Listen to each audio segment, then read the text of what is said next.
le prix suivant, le prix Jeune Pousse Global de l'année, qui récompense donc une start-up qui a moins de 3 ans, si c'est possible, qui est en phase de commercialisation de ses produits et puis qui commence à bien se développer à l'international. Pour ce faire, j'appelle Christophe Bélanger. Venez me rejoindre, Christophe. Est-ce qu'il est là, le directeur régional Île-de-France c'est ça, de Business France. Voilà, un partenaire fidèle, bien évidemment, de cette manifestation et des entreprises qui cherchent à exporter. Prenez le micro. Un petit mot peut-être pour nous rappeler qu'en matière de soutien à, merci monsieur, en matière de soutien à l'exportation, il n'y a pas que les entreprises qui vendent des biens, il n'y a pas que les entreprises qui vendent des services traditionnels. Il y a aujourd'hui les entreprises, les startups qui pensent tout de suite international et Business France peut être là. Est-ce que vous m'autorisez à bousculer le protocole et je voudrais vous livrer d'abord une bonne nouvelle. Dites. Puisque nous sommes allés des remises de prix à des entreprises qui ont bien réussi. Dites. Je voulais vous annoncer que, pour ceux qui ne le savent pas encore, que la cause commune du VIE a remporté une grande victoire ces jours-ci, puisque nous avons atteint le seuil des 10 000 VIE en poste, seuil qui nous avait été assigné par nos tutelles, à atteindre à la fin de l'année. Donc nous avons un mois d'avance.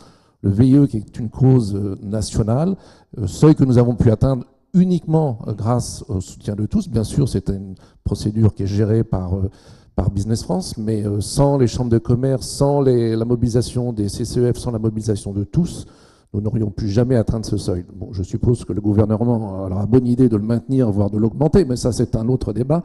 En tout cas, je ne voulais pas commencer sans vous livrer. Eh bien, vous aviez bien raison. Je crois qu'il y a d'ailleurs une petite manifestation que vous avez faite fort réussie à Business France. Alors, donc, les startups, qu'est-ce que vous pouvez apporter aujourd'hui aux startups qui, tout de suite, se positionnent finalement à l'international et avec leur plateforme veulent vendre? Eh bien, les startups, pour nous, ce sont des entreprises un peu particulières qui ont souvent des enjeux différents des autres entreprises et qui ont un besoin de croissance. C'est le cas de cette entreprise à laquelle nous remettons un prix aujourd'hui, des besoins de croissance très rapides et surtout sur un ensemble important de marchés directement.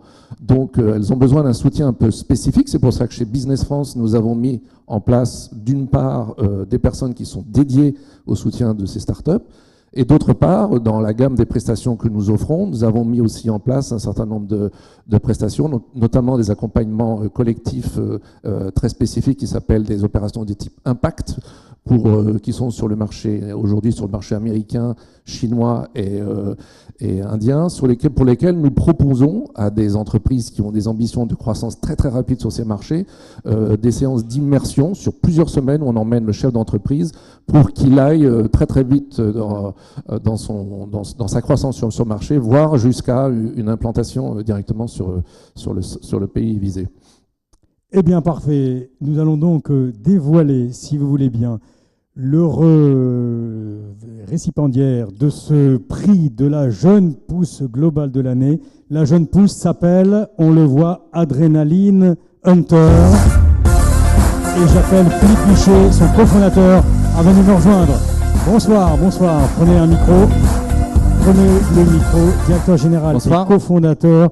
Il est féru de parachutisme, il est féru de plongée sous-marine et pourtant il a travaillé pendant 8 ans dans la banque d'affaires. N'a-t-il pas manqué de me dire il y a quelques jours au téléphone? Et vous avez donc décidé, pour mettre en adéquation votre passion et votre sens du commerce, eh bien, vous avez décidé de faire une plateforme de mise en relation de tous ceux qui comptent, les professionnels et aussi bien évidemment les particuliers, pour tous les sports de l'extrême, c'est ça?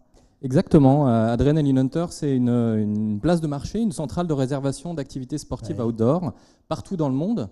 Aujourd'hui, on travaille avec à peu près 1600 partenaires dans 60 sports, donc toujours des sports outdoor, des sports à sensations, et on est implanté dans à peu près 60 pays. Et donc, l'idée m'est venue, moi et mon associé Maude, parce que nous sommes nous-mêmes des pratiquants, comme vous l'avez rappelé.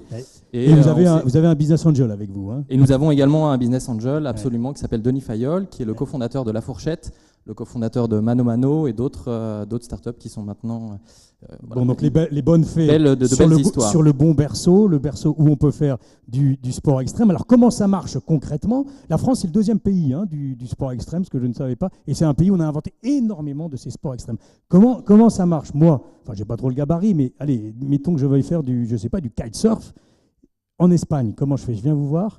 Le système de fonctionnement d'Adrenaline Hunter, c'est vraiment c'est très simple, c'est booking.com, c'est-à-dire que c'est une place de marché ouverte où des prestataires professionnels, assurés bien sûr, donc, par exemple sur le kitesurf, viennent proposer leurs activités et vous pouvez réserver votre activité sportive en quelques clics, alors qu'auparavant il était nécessaire de décrocher le téléphone.